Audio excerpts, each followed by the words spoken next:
Let me take you back to a time in November 2022. Cristiano Ronaldo sat down with Piers Morgan to release a devastating interview to the footballing world, one that would change the horizon and the landscape of football forever. A global footballing icon was going one way, and Manchester United, a global footballing institution, were heading the other. But before we get into it, welcome to the channel. I've got a goal of hitting 1,000 subscribers before the start of the new season. And I want you to pull out your inner KDB and assist me in getting to that goal. So, like and subscribe. Make sure to share it to all your mates and check out TikTok and all the other socials because we're trying to make that happen. But we're going to go back over to Saudi Arabia. To be honest with you, Saudi Arabian football for the last month has dominated the footballing headlines. They are coughing up enormous amounts of money and they are attracting some of the biggest names in world football. But it all goes back to that interview with Piers Morgan and Cristiano Ronaldo. I don't think Ronaldo knew quite what was on the horizon for him and the footballing world. He was going to go and join al-nassr, one of the big four teams in Saudi Arabia.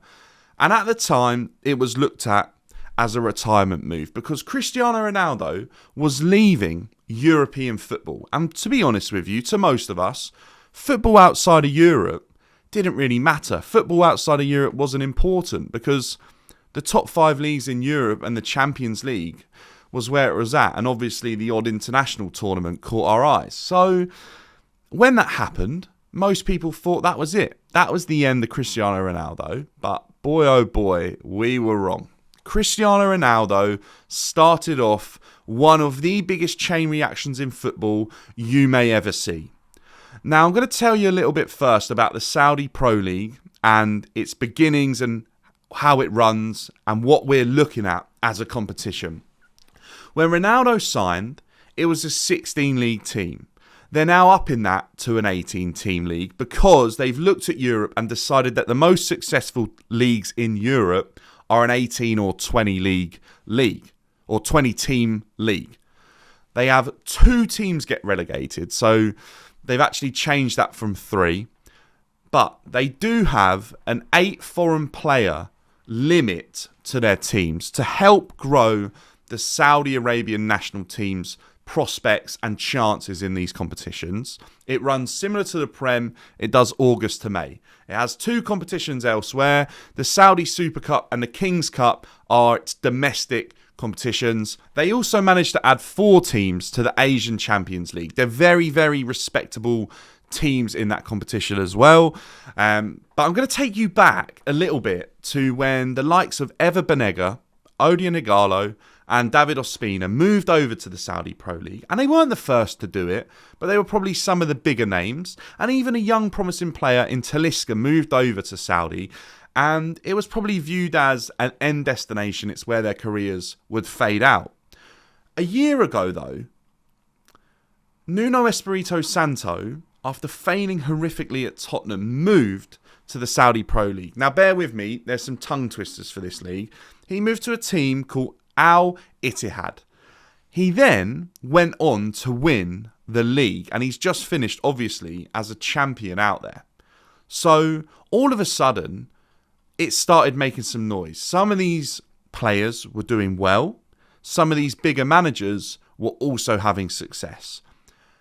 Then the Public Investment Fund started making noise because midway through that season, Cristiano Ronaldo joined for an eye-watering 173 or 175 million a year deal. And all of a sudden, the Saudi Pro League was on our radar, and so was the Saudi Public Investment Fund, because not long before that, they'd bought Newcastle United.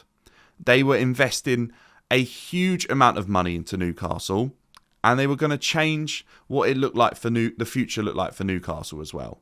They also apparently have a little bit of money with Clearlake Capital and Chelsea, but that's a whole different ball game and something that needs a lot of research. But let's get back to Saudi Pro League. So they bought 4 teams, the Big 4, as it's now being called over there, the top 4. They consist of Al Hilal, al-ahli, al-ittihad, and al-nassr. Now, you might have heard of some other teams because Ever Benega's at a different team called al-shabab, and Gerrard has just taken a job at al-ittihad. So there are other teams out there that are making noises as well, but the big four are who we're going to focus on today. They are controlled and owned by the Public Investment Fund of Saudi Arabia. Now, let me tell you a little bit about the Public Investment Fund, what it is, what their aim is, what they do, and why they're going to make sure that Saudi Arabian football is different to China and other leagues that have tried it in the past by investing billions of pounds or dollars into football and trying to make it work. Overall, the PIF is what they're known as, are worth £500 billion or dollars, one of the two, but it's a lot of money. They are hoping to turn Saudi Arabia into the sporting hub of the world, the global destination to go to regarding sports, whether that's F1, football, live golf is now a thing, tennis, you name it, their hands are all over it if it makes revenue. Okay, they are turning Saudi Arabia into the place to be. And their goal with football is to make the Saudi Pro League a top 10 league in revenue by 2030, because ultimately they're a business, but they will appreciate the tourism and the attraction and the pride that comes with owning globally recognised top-level sporting organisations, I guess. Now, they want to sign 100 of the best foreign players into their league within the next 5 years. And at the pace they're going, it's probably going to happen. Now, obviously, some people might still be neglecting this idea and saying it's very, very similar to China. When China invested billions of pounds and attracted the likes of Oscar, Ezekiel Lavezzi, Carlos Tevez for some serious cash, everyone thought that China was going to be it. That's where people were going. But there was a difference. China, as a country, didn't want the money to leave the country, and massive transfer fees were being paid, and massive deals were being struck with teams outside of Europe and players coming in from obviously outside of Europe. So China didn't know when that money was going to return to China and if it ever would. So all of a sudden, they started making decisions that would impact the Chinese league and have all but killed the fad of moving to China. However, Saudi know that the money will return to the league the bigger the league gets, and the more they invest, the more players will move with bigger names and attract the fans to their league, and they know that the money will come full circle. They're also being very smart in the fact that they're not paying the eye-watering transfer fees that China were paying. They are more than likely paying lesser transfer fees and more eye-watering wages. And I'm not saying that China didn't do that, but China were losing millions straight away in transfer fees. The Saudi Pro League and the PIF are making sure that by paying those big wages, the majority of that money will probably be spent and put back into the Saudi economy. And I'm not an expert in that, but that's kind of how it all sort of looks. And I think they probably know that Saudi Arabia might be a more desirable place to live than China.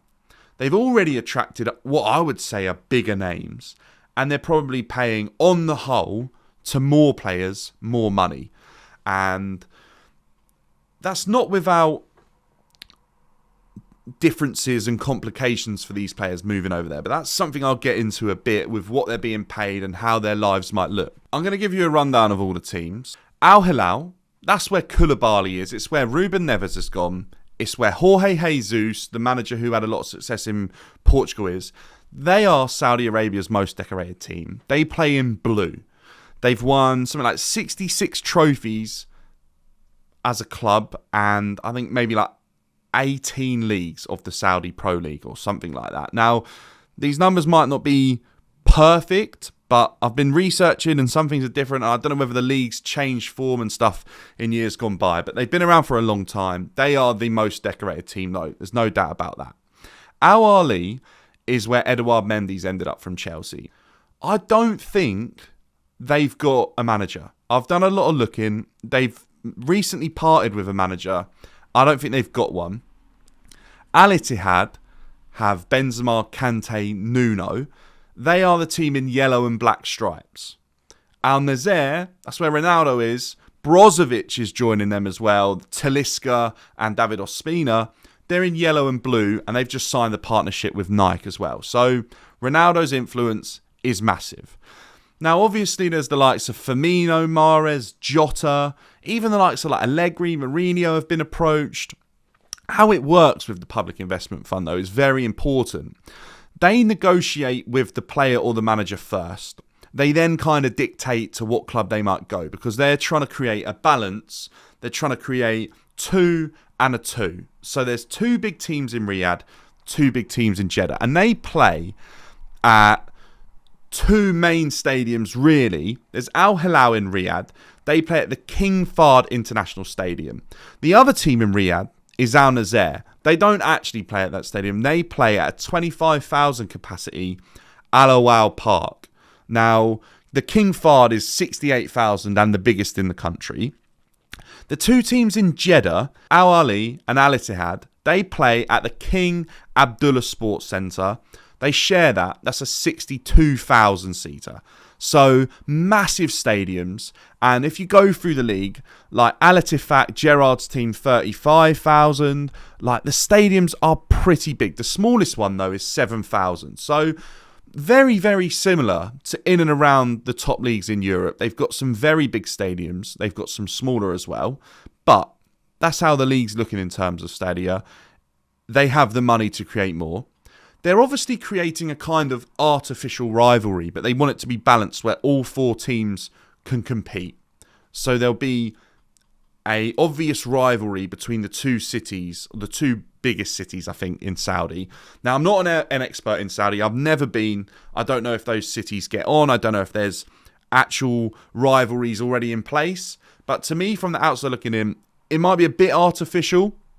I don't know, though, and that might be poorly sort of advised. Anyway, they're making that rivalry stronger and more globally recognised. That's what they're going to do. So that's kind of a little idea of the teams. Obviously, more and more players are going to be heading over to Saudi Arabia.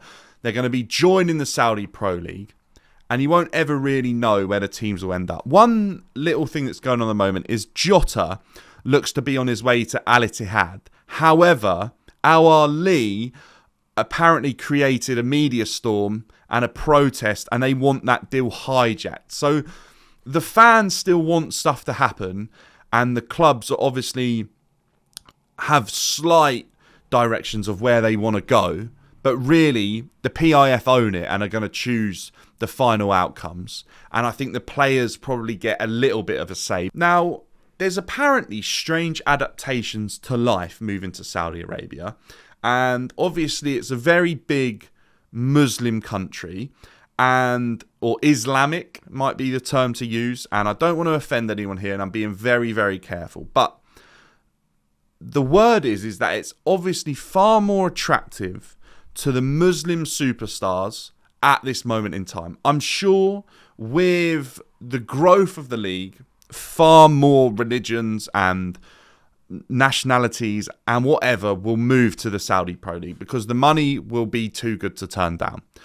They have different training times, different laws and rules that they have to follow, different dress rules, different diets that have to be abided at different times. And that's pretty much it. So apparently Ronaldo said it was a bit strange adjusting to the different training times. They can train as late as like 10 p.m.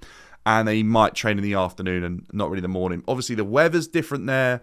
It's very, very different to playing and working and whatever in Europe. Now, the thing that will probably convince these players to stay there is the sheer amount of money. And what will be tested is how long they stay for.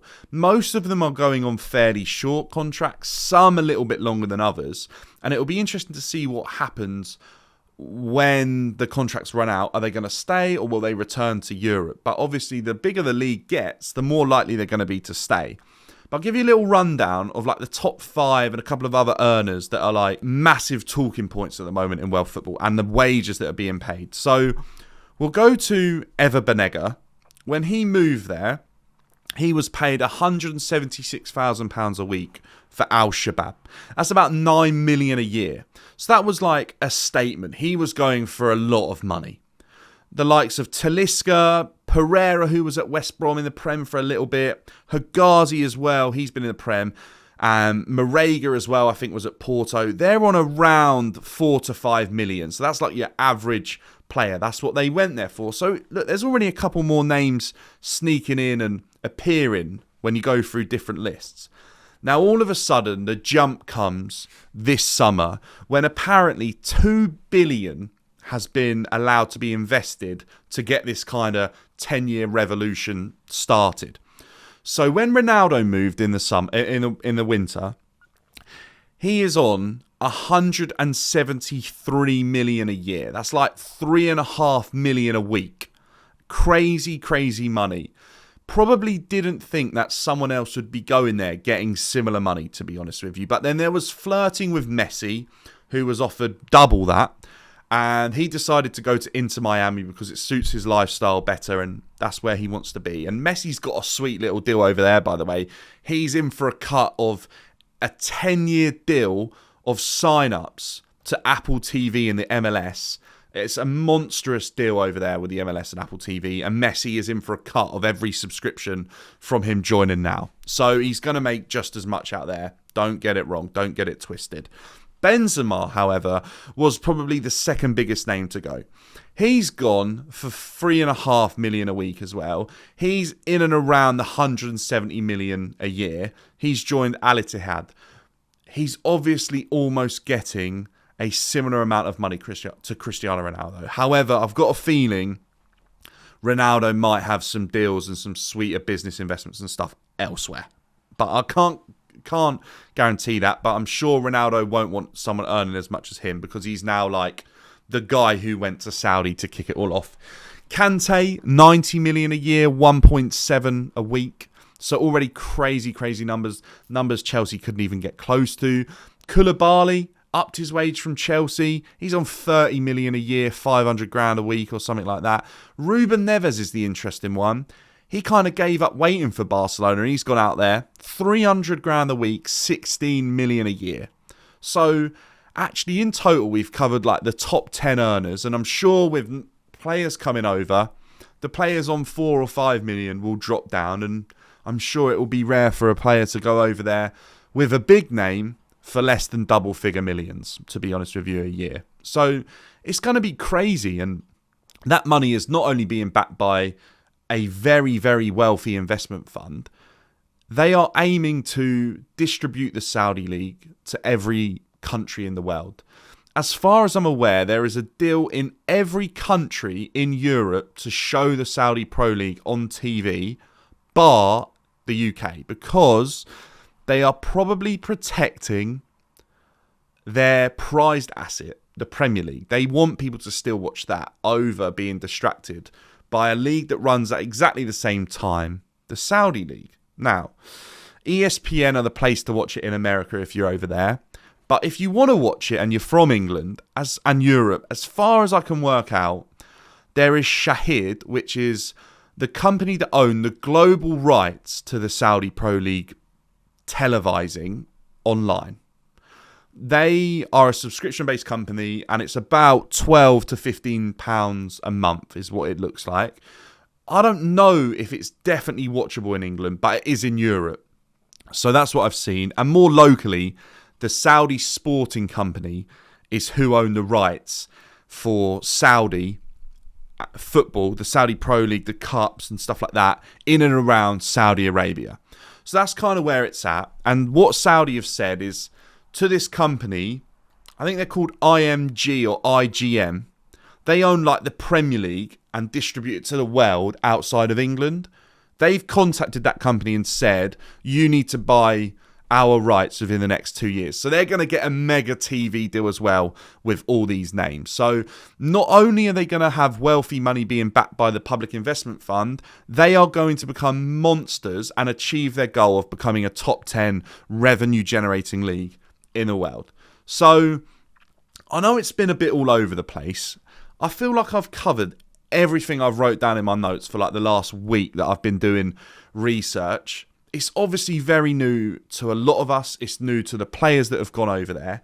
But that's like your in-depth guide to start off with for the new generation of Saudi Arabian football and the Saudi Pro League. I've used information from reliable sources. I've used information that I've found on Wikipedia and other news articles and the official league's website and history and stuff like that.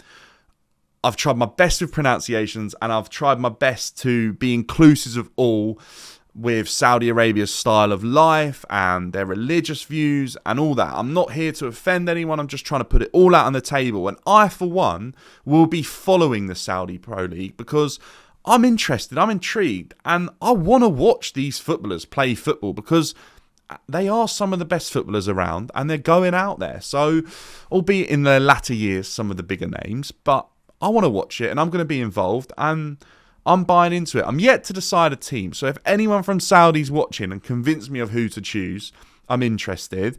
My eyes are with al-ittihad at the moment because of Kante, but I'm not guaranteed on that. Al-nassr, I like the colours. They suit the channel, so you never know. Al-hilal are obviously like the glory team. I'm going to try and choose one, and it might be once I start watching them I kind of decide which way I go. I'm really looking forward to it. I'll tell you what, football needed a change up, and the European Super League was something no one wanted. I think it's going to happen in Saudi. It doesn't affect my club Chelsea that way, really, in terms of how football will be in this country in Europe. But it does affect football as a whole. It's massive. It's not going away. It's here to stay. And you know what? Football's here to be enjoyed, so we might as well enjoy it. And if they're going to bring all the best stars together to play, then I'm kind of all for it. And what that means for the future of the Premier League and everything, I really don't know. And I don't know what that horizon looks like. But for now, I'm going to live in the moment. I'm going to enjoy it. Like the video if you enjoyed it. I know it's a lot of information. It might even be one you got to watch in 2 parts or something like that, or keep coming back to. I'm not an expert on Saudi Arabian football. I'm going to watch it as much as I can. I'm going to make videos about it as well. And let's see where it goes and let's enjoy it. Let's not moan about it. I know we'd all love to be on that money. And if anyone in Saudi's watching and wants to hire me to come and talk about football in Saudi Arabia, then I'm literally up for the job. Believe me, I'll be well happy to move to Saudi and get involved with it and see where the league goes and what happens. So like and subscribe, stay up to date with the content, and I'll see you in the next one.